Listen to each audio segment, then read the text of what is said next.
신앙고백서 제28장 2, 3절을 보려고 합니다. 관련해서는 신약성경 마태복음 3장 11절부터 17절을 읽겠습니다. 세번역 본문으로 마태복음 3장 11절부터 17절을 읽은 다음에 우리 신앙고백서 28장 2절과 3절을 같이 고백하겠습니다. 나는 너희를 회개시키려고 물로 세례를 준다. 내 뒤에 오시는 분은 나보다 더 능력이 있는 분이시다. 나는 그의 신을 들고 다닐 자격조차 없다. 그는 너희에게 성령과 불로 세례를 주실 것이다.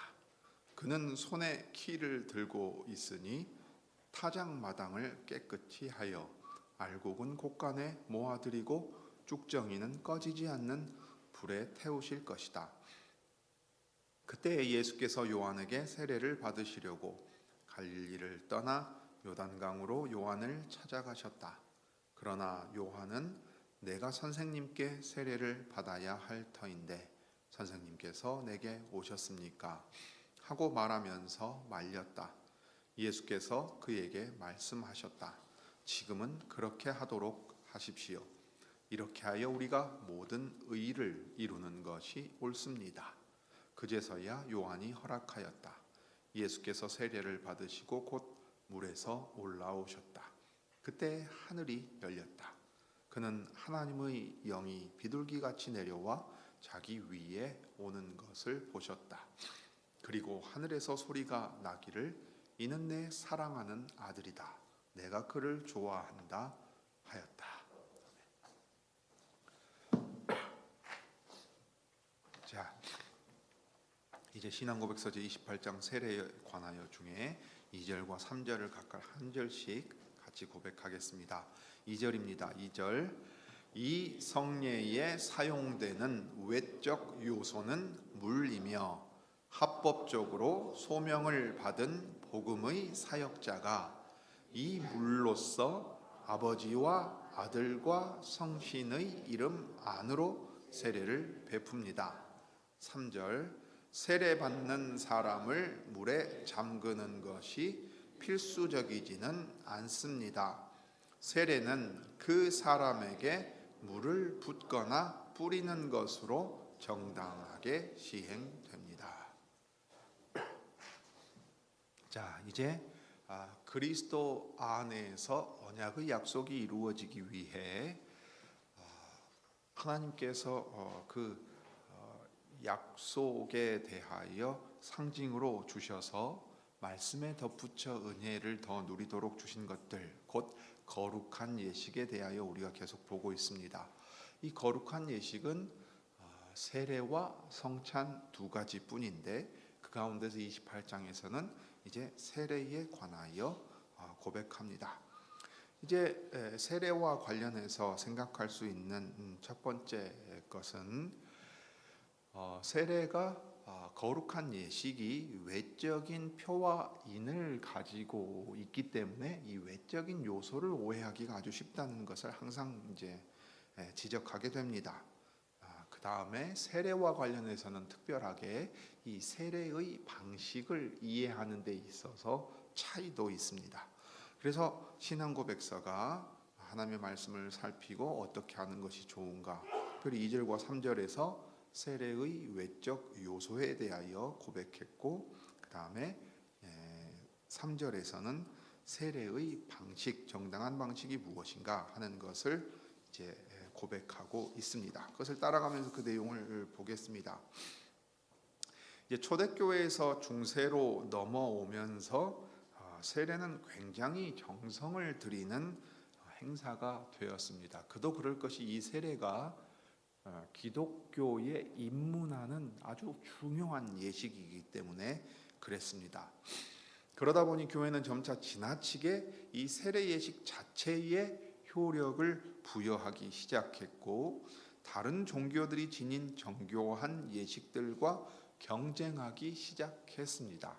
그러니까 각 종교마다 구별되는 그 종교만의 예식이 있게 되고 그 예식에 의미가 부여되게 되지요. 그러니까 여러 종교들과 경쟁하던 그런 시기의 초기 기독교회의 세례는 거기에 많은 의미를 담으려고 하고 그런 예식들을 더 신경 쓰기 시작했다는 겁니다. 그러면서 신약의 단순한 세례 방식을 개선한다. 그러니까 세례의 방식에서 무언가를 더 새롭게 만들어내려는 이 필요를 느끼게 됩니다. 그래서 초기 몇백 년 동안에는 이미 성유, 거룩한 기름, 사실 충분히 이해가 되지 않습니까? 이 기름 부음이라는 것은 성령님을 통해 하나님께서 주시는 특별한 은혜고 직분자들을 세울 때 이런 이 기름 부음을 행하셨단 말이지요. 그러니 기름 자체가 거룩한 어떤 속성을 지닌 것처럼 예식의 이 거룩한 기름을 물세례의 상징에 추가하기도 하였습니다. 사실 성령께서 부어지신 일은 물세례만으로 충분한 상징이 되는데도 그들은 그 사실을 잊었던 겁니다. 마태복음 3장을 떠올려 보십시오. 예수께서 세례 받으실 때에 물로 세례를 받으셨다. 아주 단순하게 기록되어 있지요. 그리고 이 세례는 세례자 요한이 베푸는 세례와 동일한 겁니다. 예수님이시기 때문에 무슨 특별한 어떤 것을 더했다거나 이렇게 말하지 않지요. 오히려 이 물세례로 말미암아 성령께서 내려오셔서 머물러 계시게 된 것을 그대로 보여줍니다. 이제 시간이 흘러서 중세 후기가 되면 세례 예식의 여러 가지 테마 의식까지 포함되게 됩니다. 사실은 이건 동방교회는 이미 그렇게 했던 거예요. 서쪽에서 들어와서 동쪽으로 가던가 반대인가 제가 좀 정확히 기억을 못 하겠습니다. 그러니까 이 세례반이나 세례조가 있고 이 세례조를 통과해서 이 회중석으로 옵니다. 세례받지 못한 사람은 못 들어옵니다. 못 들어오고요. 그 다음에 소금을 뿌리는 식의 의식을 행하거나 그 다음에 이제 방향, 동쪽과 서쪽에 대한 방향도 의미가 있어서 이 의미를 담아냅니다. 물론 그 의도는 좋아요. 어떤 겁니까? 더 이상 그 사탄에 매여 죄의 종로로 닿는 것에서 해방되었다 하는 것을 눈에 보게끔 하고 더 의미를 생각나게 합니다. 문제는 그런 방식으로 거룩한 예식교의 다른 어떤 것들을 계속 붙이는 거예요.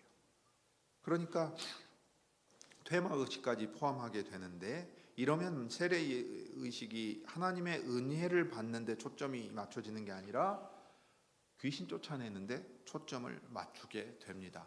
여러분들 루터 선생의 이제 생애를 읽어보면 루터 선생도 이 귀신을 아주 악한 영들에 대한 의식하는 경향이 크다는 것을 알 수 있어요. 중세 후기에 이 신앙적인 데서 크게 벗어나지를 못한 채 이제 자기의 신앙의 생활을 시작했습니다. 심지어 개혁자가 될 때에도 이 마귀의 일에 대해서 아주 예민했어요. 현대인들은 그걸 아주 무시하거나 모른 채 지나간다면 이 당시 사람들은 과도하게 거기에 예민했던 것을 볼 수 있습니다.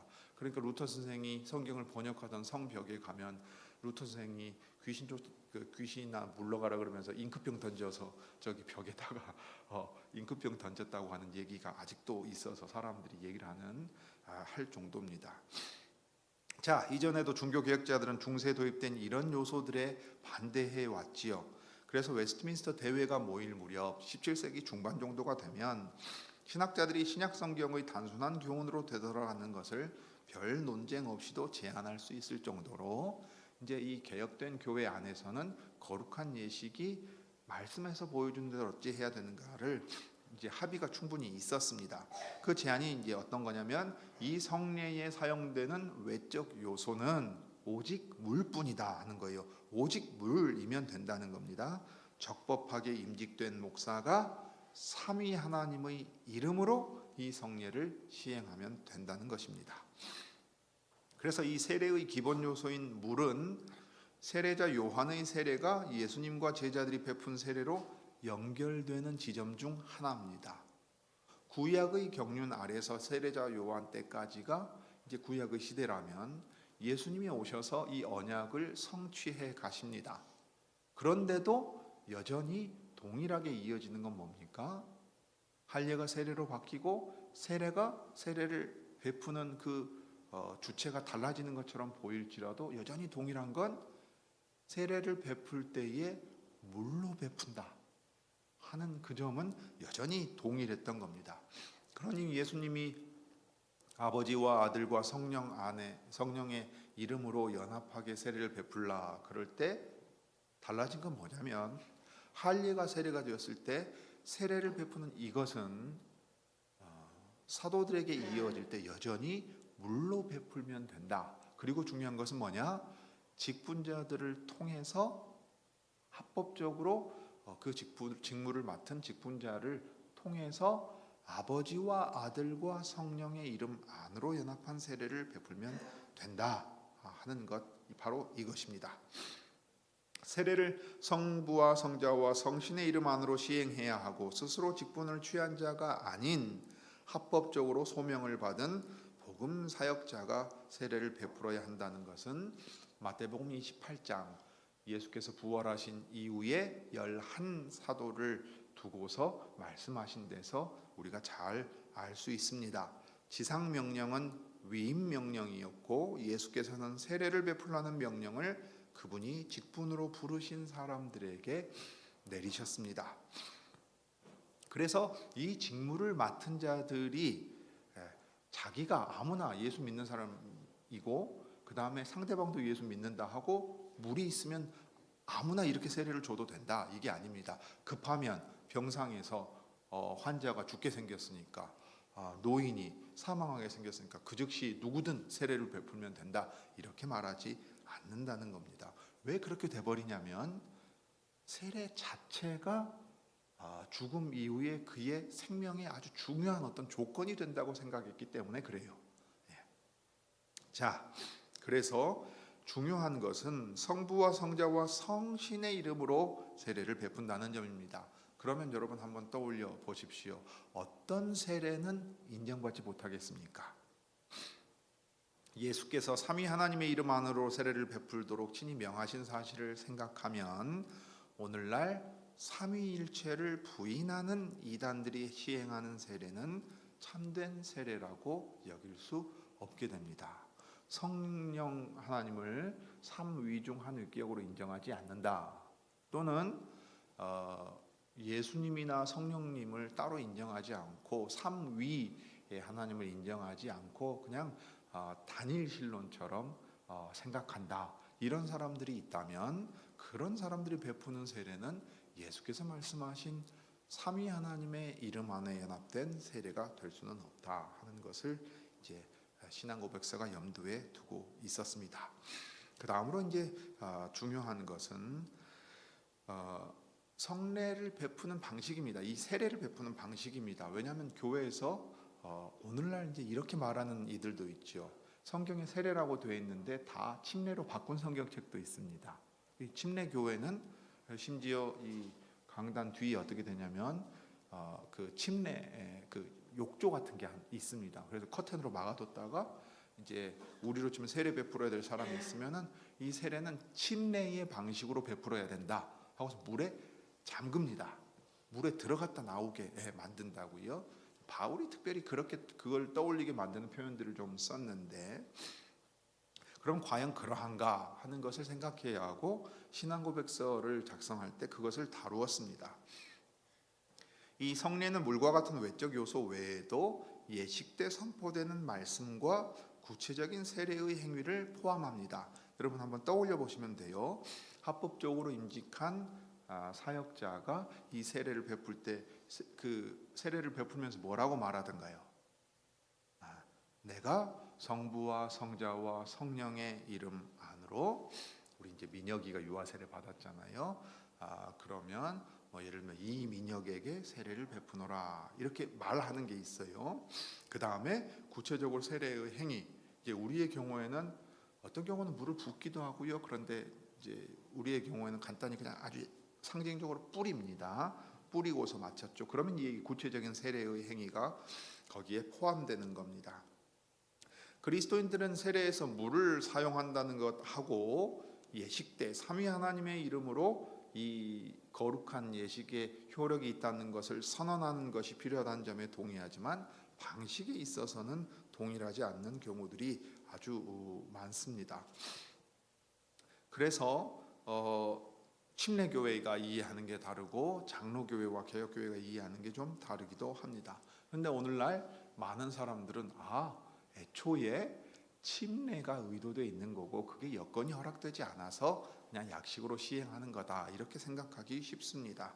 그러면 성경이 침례가 기본인데 다른 것은 좀 예외적으로 생각하는 거냐 하면 꼭 그렇지 않아요. 그래서 신앙고백서가 이렇게 말했습니다. 사람을 물에 잠그는 것이 필수적이지는 않습니다. 세례는 그 사람에게 물을 붓거나 뿌리는 것으로 정당하게 시행됩니다 했어요. 물에 잠기거나 그래서 물에 들어갔다 나오거나 물을 붓거나 뿌린다는 것 전부 나온다는 거예요. 그런데 이 세례라는 단어 자체를 생각하면 그 자체가 원래 한 가지 방식을 가리키지 않습니다. 이 밥티조라는 말은 그냥 씻는다는 거예요. 씻는다. 씻는다 하는데 이것이 상징적인 의미를 지니고 있습니다. 그리고 성경에 보면 세례식에서 씻는 행위가 물이 많았을 것으로 보이는 경우보다 물이 사실상 물에 들어간다는 건 생각하기도 어렵고 아예 씻는다는 게 가능하기 어려운 상황들이 훨씬 더 많이 나옵니다.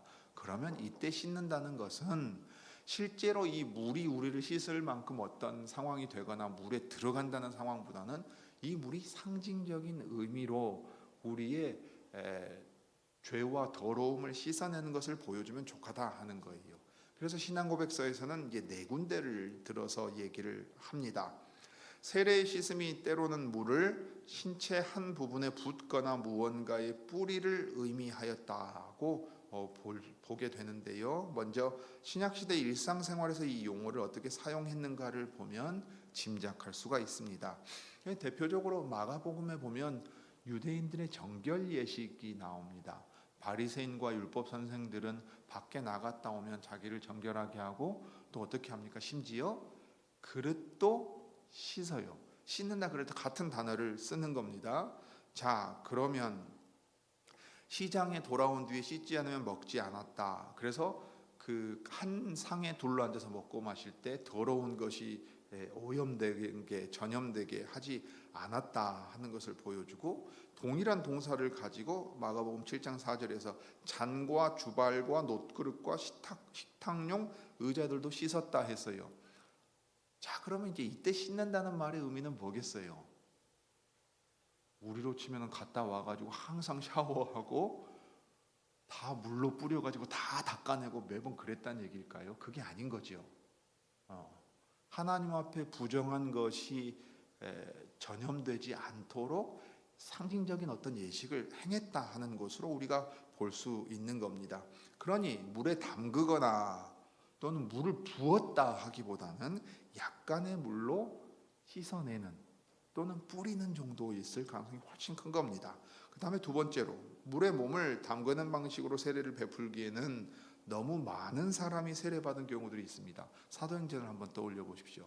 당장 사도행전 2장에 보면 오순절에 성령께서 내려오실 때 예루살렘에서 하루에 3,000명이 세례를 받은 일이 있습니다.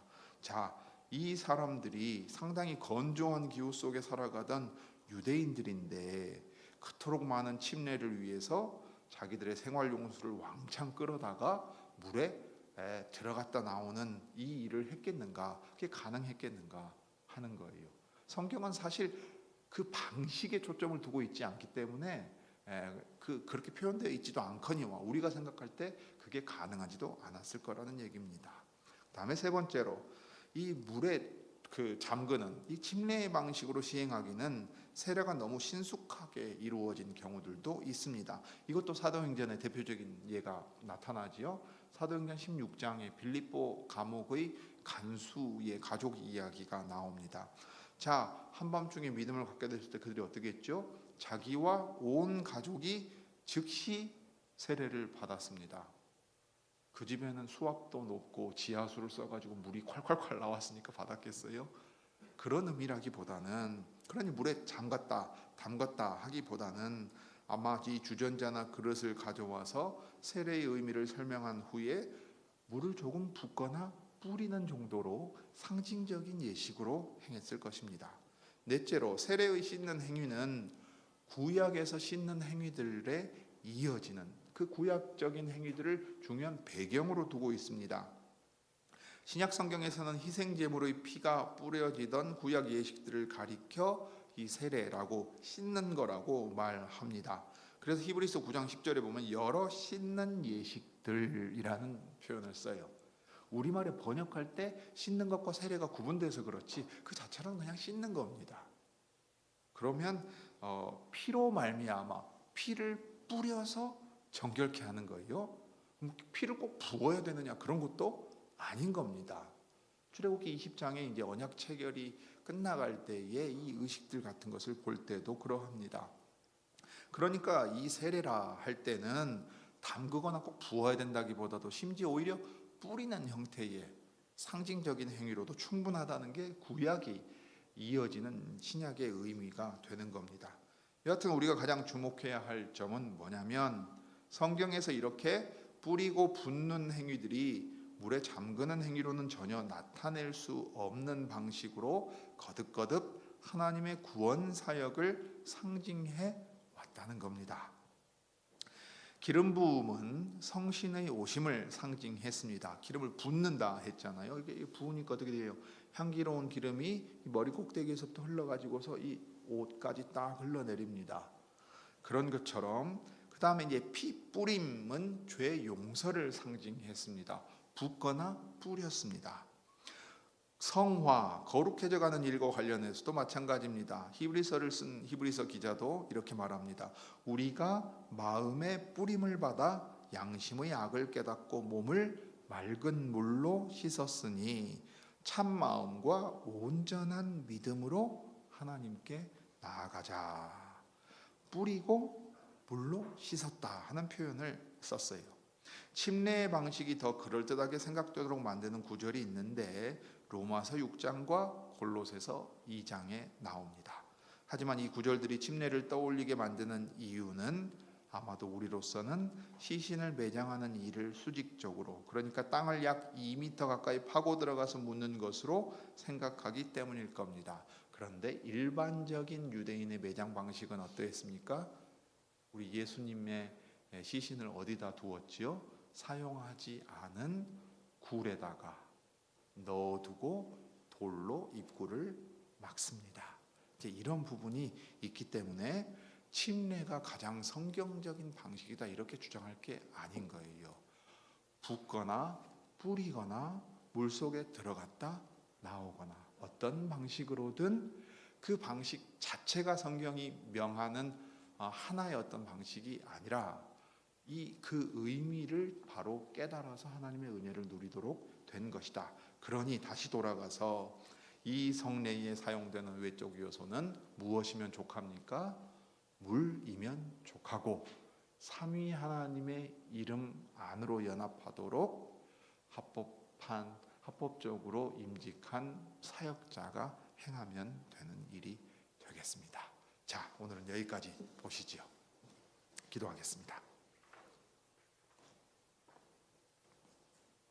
거룩하신 하나님, 우리 아버지, 하나님의 거룩하심과 또 정결하심, 흠 없는 것을 우리로 닮아가게 하실 때 그리스도의 피 뿌림과 성령의 기름 부음으로 말미암아 우리 양심에 참으로 뿌리시고 부으시고 채우심으로써 우리를 새롭게 만드시고 은혜 아래서 살아가게 하셨습니다.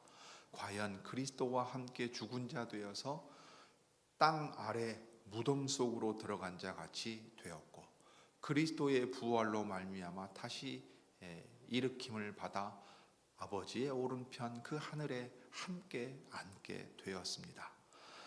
그러므로 이제 저희가 저희 자신으로서 사는 것이 아니라 부활하신 예수 그리스도와 함께 내 안에 그리스도께서 사십니다.